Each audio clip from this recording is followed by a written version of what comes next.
I'll never forget the day I read a book. It was contagious, 70 pages. There were pictures here and there, so it wasn't hard to bear. The day I read a book. Hi everybody, welcome to Seaside Sunday. Mrs. Miller, look at the sand dollar that I found. Well, thank you, Mr. Miller. It's my husband, Mr. Miller. Hi everybody. He's here at the seaside with me. Thank you. It is a sand dollar, and on this sand dollar there's this barnacle. And this type of sand dollar that we have here is actually called an eccentric sand dollar, or Dendrostris eccentricus.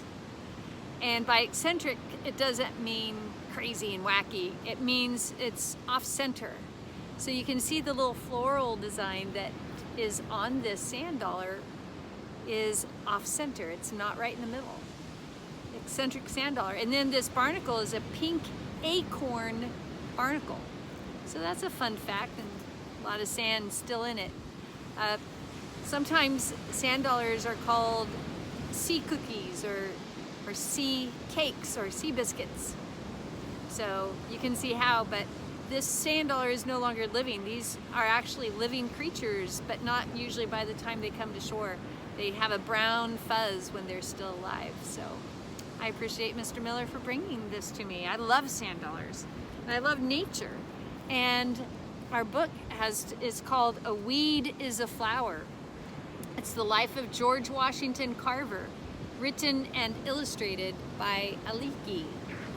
And so this is going to be a fun story because he loved nature too. When George Washington Carver was born, he had many things against him. He was sick, weak, a little baby.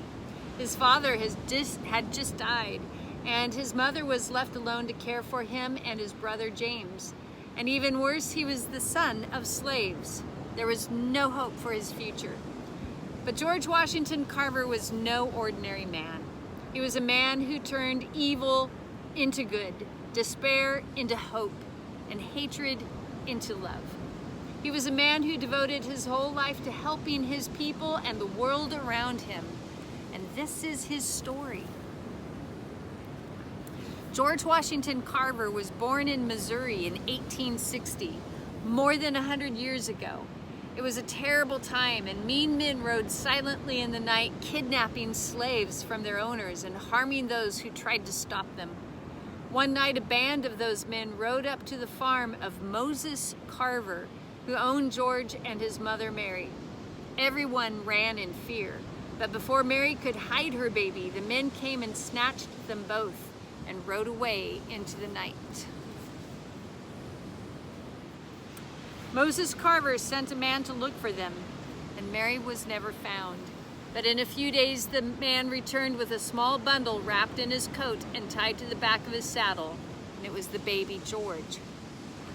Moses and his wife Susan cared for Mary's children. George remained small and weak, but as he grew, they saw he was an unusual child.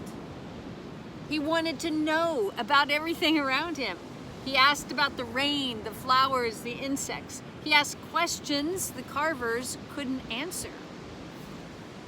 When he was very young, George kept a garden where he spent hours each day caring for his plants. If they weren't growing well, he found out why. Soon they were healthy and blooming. In winter, he covered his plants to protect them. In spring, he planted new seeds. George looked after each plant as though it were the only one in his garden. Neighbors began to ask George's advice about their plants, and soon he was known as the plant doctor. As time went on, George wondered about more and more things. He wanted to learn and yearned to go to school. In the meantime, the slaves had been freed, but schools nearby were not open to blacks. So when he was 10, George left his brother, his garden, and the Carver farm, and went off to find the answers to his questions. At age 10. Wherever George Washington Carver found schools, he stayed. He worked for people to earn his keep. He scrubbed their floors, washed their clothes, and baked their bread. Whatever George did, he did well. Even the smallest chore was important to him. Some people took George in as their son. First, he stayed with Mariah and Andy Watkins, who were like parents to him. Then he moved to Kansas and lived with Aunt Lucy and Uncle Seymour. They too loved this quiet boy who was so willing to help.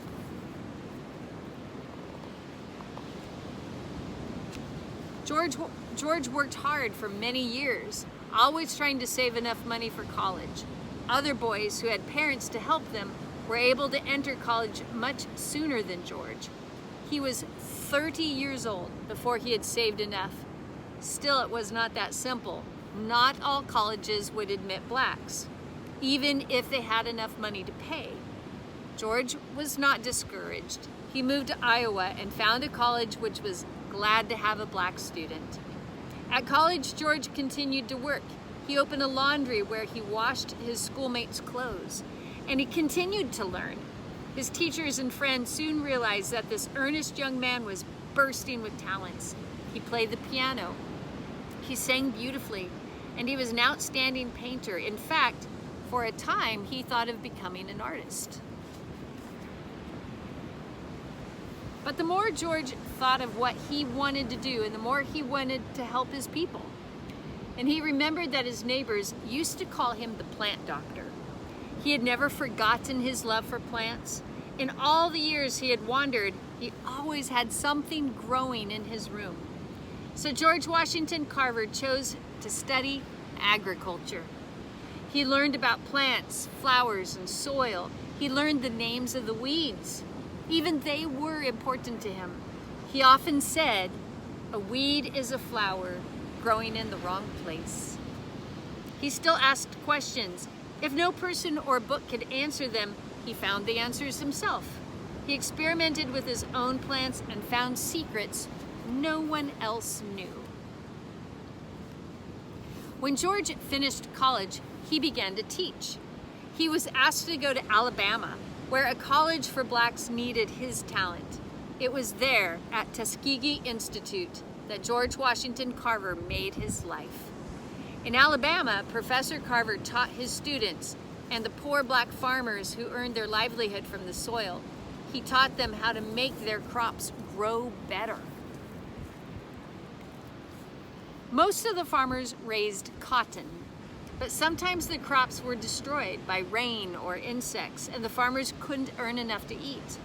Professor Carver told them to plant other things as well. Sweet potatoes and peanuts were good crops. They were easy to grow. He said that raising only cotton harmed the soil. It was better if different crops were planted each year. The farmers did not want to listen. They were afraid to plant peanuts and sweet potatoes. They were sure that no one wanted to buy them. But Professor Carver had experimented in his laboratory. He had found that many things could be made from the sweet potato. He made soap, coffee, and starch. He made more than 100 things from the sweet potato. And even though people in those days called peanuts monkey food, Professor Carver said they were good for people too. Besides, he found that still more things could be made from the peanut. Paper, ink, shaving cream, sauces, linoleum, shampoo, and even milk. In fact, he made 300 different products from the peanut. Once, when important guests were expected at Tuskegee, Dr. Carver chose the menu. The guests sat around the table and enjoyed a meal of soup, creamed mock chicken, bread, salad, coffee, candy, cake, and ice cream. Imagine their surprise when they learned that the meal was made entirely from peanuts. Slowly, the farmers listened to George Washington Carver. They planted peanuts and sweet potatoes, and before they knew it, those became two of the most important crops in Alabama. Soon the whole country knew about Dr. Carver and the great things he was doing. He was honored by presidents and other important people. Every day his mailbox bulged with letters from farmers and scientists who wanted his advice. He was offered great sums of money, which he turned down. Money was not important to him. He did not even bother to cash many of the checks he received. Throughout his life, George Washington Carver asked nothing of others. He sought only to help. He lived alone and tended to his own seeds and his own needs, and he washed his clothes and patched them too. He used the soap he made and ate the food he grew. Dr. Carver was asked to speak in many parts of the world, but he did not want to leave Tuskegee often. He had things to do. He continued to paint. He worked in his greenhouse and in his laboratory, where he discovered many things. He discovered that dyes could be made from plants and colors from the Alabama clay. Even when he was over 80 and close to death, Dr. Carver kept working night after night while the rest of the town lay asleep. A light still shone in his office.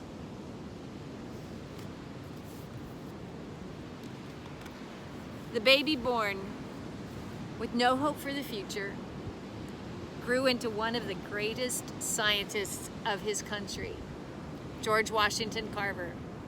With his goodness and devotion, helped not only his own people, but all peoples of the world.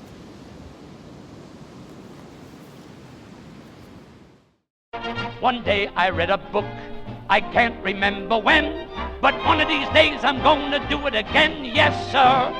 One of these days I'm gonna do it again.